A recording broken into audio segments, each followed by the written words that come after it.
Sveiki, mėly žiūrovai. Kol mano eglutė gamina tradicinę baltą mišrainę, nusprendžiau padaryti vaizdo įrašą.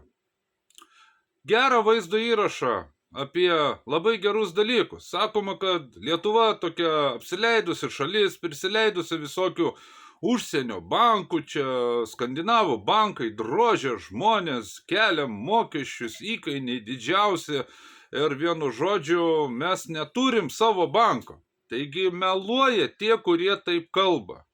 Meluoja. Mes turim savo banką. Mes turim maisto banką.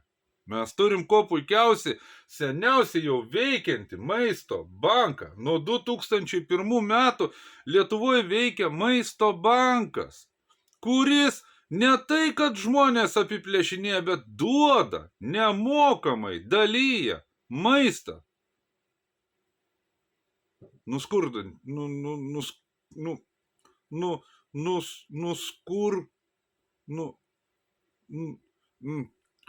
gerovės Lietuvoje sunku ištart tą žodį, kad mes turim skurstančią visuomenę. Dalina maistą, kaip čia pasakyti, tiem, kuriem jo labiausiai reikia. Arba tiem, kurie jo neturi. Arba tiem, kurie miršta iš bado. Kraupiai skamba, kraupiai. Bet dėja, mėlėjai, iš tikrųjų mes turim liūdną situaciją.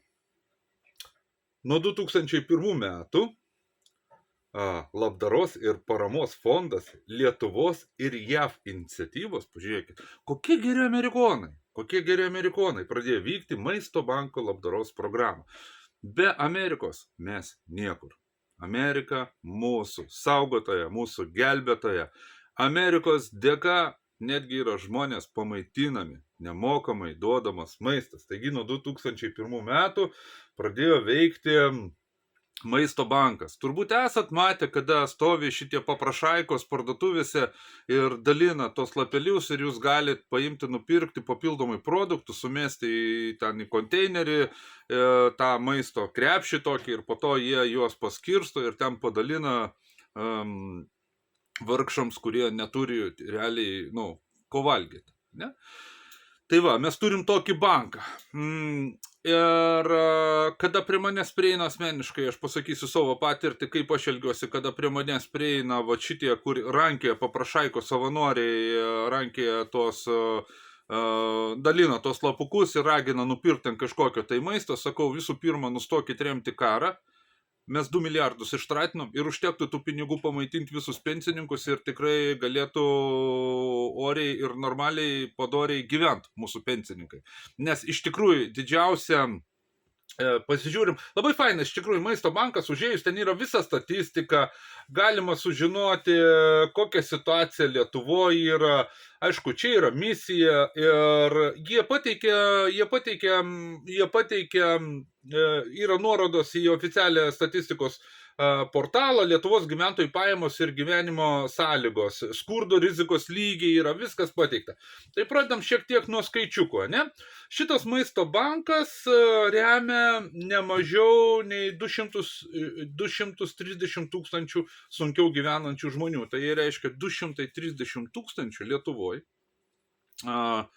gauna šitos davinius maisto, ne? Jie negali tiesiog išsimaitinti.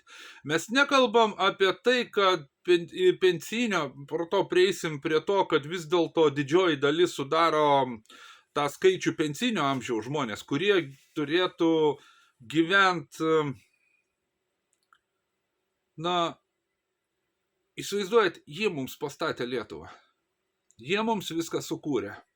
Jie dirbo. Po to atėjo mafija, visą tai, ką jie pastatė, gamyklos susiprichvatizavo, tapo dabar ponais. O šitie, kurie statė, jiem pastatė visas gamyklas, viską, privačias, dabar tos privačias, kur verslininkai vaikšto kostiumuoti. Imkim pieno pramonę visą taigi mūsų seneliai pastatė. Mažeikių naftą galim vardinti, kiek yra pramonės buvo pastatyta. Ir šitie, kurie pastatė, jie skurde gyvena. O šitie ponai važinėja su naujais Porsche automobiliais, ne? Tie, kurie prichvatizavo mūsų šitų senolių statytas visas gamyklas, ne? Kas buvo valstybinis. Visa pramonė, visa buvo valstybės, dabar prichvatizuota. Ir 230 tūkstančių. Nueinam į skurdo duomenį žiūrim. Taip.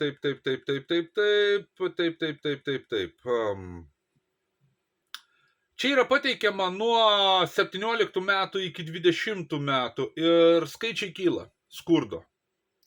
Jeigu visi namų ūkiai kaime atskirai realiai kyla. Na, dabar sakoma, kad šiek tiek pamažėjo 24 metais, bet jie nesibaigė šitie metai. Didžiausias skurdo rizikos lygis buvo 65 metų ir vyresnių asmenų amžiaus grupėje. Jie sudarė 35,9 procentų, tai yra bemaž 36 procentus. Ir palyginti su 20 metais beveik nepasikeitė. Vidutinė senatvės pensija pajamų tyrimo laikotarpiu 20 metais buvo 376 eurai ir sudarė 78 procentus skurdo rizikos ribos.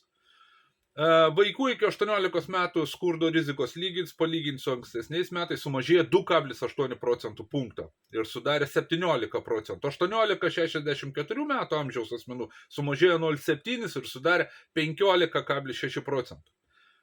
Mes gerovės Lietuvoje turim skurde gyvenančių žmonių. Ar tai nėra gėda?